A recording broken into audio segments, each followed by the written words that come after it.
Hello again, peeps. How we doing? Good, I hope. Look at this weather, eh? Would you believe it? Sun's out. Bit cold, yeah, but at least the sun's out. That's the main thing. It's not raining. Sick of this bloody rain. So I'm going to do a follow-up on Keith's post about the SAS in Vietnam. Now, I can neither confirm or deny whether the British SAS 22 were actually involved in Vietnam. But what I can confirm is the fact that the Australian SAS, known as the SASR, were actually involved in Vietnam. I've got a very good friend of mine, Jeffers. Met him, cool Christ, must be a good 12 years ago now.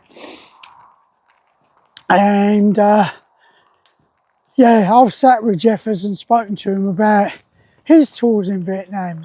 Obviously the Australians were involved, not only the SASR, but other units of the Australian forces.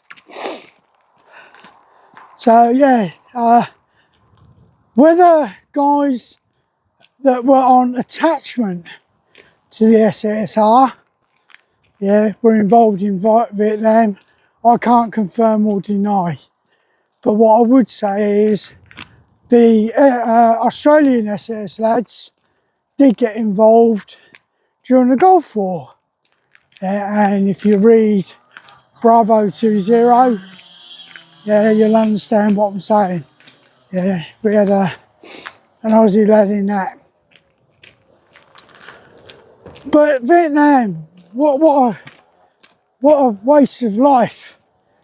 Yeah, it really was. Again, the Americans, and it's quite worrying because now Trump's doing his saber rattling. The Americans thought they could go in there, yeah, and sort of deal with the communist sort of revolution that was going on with the Viet Cong. Yeah, thought, yeah, we're a big army, we can deal with it. Just one problem: you're going up against people that are proud of their country and want their country to be independent. And of course, they fought guerrilla warfare, same as has happened in various other places, like with the IRA in Northern Ireland, the Taliban in Afghanistan. But then when you look at these things, you know, Vietnam, then we had Afghanistan. You know, the Russians went in there in the 80s, came out with a bloody nose after about 10 years. And then what do? Yeah, after 9/11, we go and do exactly the same thing. We go in and take on the Taliban. The ironic thing there is, when the Russians were involved in Afghanistan, yeah, the Americans supported and funded what was at that time the Mujahideen. And then it came back and bit them right in the backside, didn't it? Because at the time, Osama bin Laden was the person they were funding. Look what he did to the Americans. But we then go into Afghanistan and we're there for about 20 years. Yeah, close to 20 years. And what happens? Again, we left with a bit of a bloody nose. And unfortunately, we lost a lot of British soldiers. Well, British forces personnel, I should say, to be politically correct. So yeah, you know, Afghanistan, Vietnam, all those sort of things. Yeah, you got to be wary about what you're doing. You really do. But like I say, I've sat with Jeffers on numerous occasions and spoken about his tours. He did about 3 tours in Vietnam, as I remember. But on Keith's post, I put a little link into a movie, and it's called The Odd Angry Shot. Yeah, very good film, very humorous, done with squaddy humour and everything like that. But it was very poignant as well, because it just showed the way that the forces, the Australian forces, when they came back, how they were being treated by the local, you know, their own countrymen. Same as the Americans when they came back from Vietnam. They got treated like absolute crap. Yeah. Because of all stories and that. And you hear about stories today of our boys out in Afghanistan. You know, they're being slated and everything like that. I'm not saying that they're all good boys, because that's impossible to tell, isn't it? That will come out from the investigation. But I know when I was serving, I withheld the Geneva Convention. Yeah, and especially like the Gulf War, we took prisoners in, and these guys been treated like crap by their own hierarchy. They weren't being watered, they weren't being fed.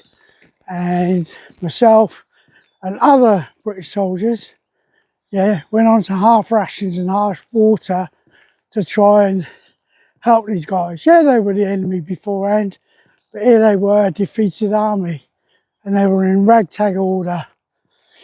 And as anyone will tell you, one squaddy will take care of another. I mean, I think I've already told you about the fact that my granddad, during the Second World War, was bayoneted by a German soldier, who then felt sorry for him and stopped and treated him with first aid. And that German soldier became a prisoner of war. And he remained very good friends with my granddad right the way up until my granddad died. Yeah, to the fact that he even went and got himself a ticket and went to St Helena to go and visit my granddad. But that just shows you, doesn't it? You know, the compassion that we can have. But Vietnam, yeah, it was a guerrilla war. Very hard to fight a guerrilla war, fight against a guerrilla war. Yeah, it's like now with Hamas and that, you know, they're all underground, aren't they? Running through tunnels and so on. Well, the Viet Cong did exactly the same thing. Yeah, and gave the Americans a bloody nose. Luckily enough, we didn't get ourselves involved in that conflict. So like I say, I can't confirm, I can't deny. But what I will say is the fact that the Australian SAS and the British SAS used to work together and do exchanges with each other. So there is a possibility that guys have gone out there.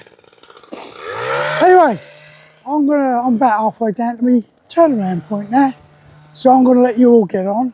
It's only going to be a quick one about the SAS in Vietnam. So, as we say before, yeah, if you're new to the channel, yeah, please consider subscribing. We're not telling you to do it, just consider it. You know, if you think you might want to listen to people like myself and Keith waffle on about our careers, then yeah, join the crew. What I'll also say is if you do subscribe to me, just drop me a little note. Yeah, you will get a reply, because I like to reply to people that have taken the time out to subscribe to my channel. I'm around about 500 subscribers at the moment, which is great. You know, I'm not one of these people that counts it. I'm not one of these vloggers, as they call them, millions of subscribers. Not interested in that. I just want people to have a good time. Yeah. So I shall let you get on. Take care of yourselves. And as me and Keith always say, let's tab.